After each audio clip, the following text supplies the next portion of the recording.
আর অল্প কিছু ছোট্ট জায়গা আছে যেখানে রংপুর দিনাজপুরের মানুষ বাস করে।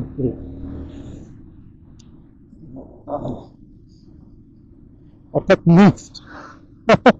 মানে ওখানকার লোকাল বাঙালি যেগুলো এগুলো কিন্তু এখানকার লোক স্থানীয় না, তার বাপ দাদা আর হচ্ছে এখানকার জন্মগ্রহণ করে নাই, বাড়ি থেকে এসে বসতি স্থাপন করেছে, দেন তাদের ছেলে নাতি পুতি এখানকার হয়েছে।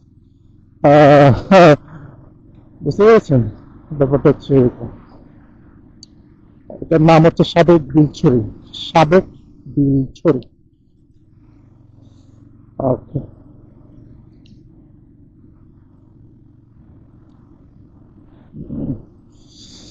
আর দোকানে হচ্ছে পাড়ার মুরব্বীরা এসে ভিড় জমিয়েছে, আর সকালে গরম গরম চা। রাস্তাটা আমার খুব ভালো লাগে। এই এলাকাটাও আমার খুব ভালো লাগে, বেশ নিরিবিলি। আমার মন ভালো খারাপ হলে আমি এদিকে চলে আসি, চুপচাপ বাইকে রাইড করে চলে যাই। সো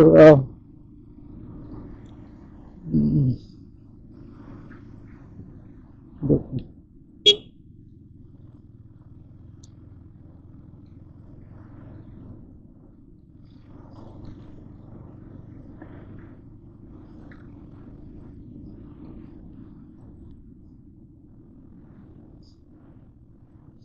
এই যে আপনারা দেখতে পাচ্ছেন,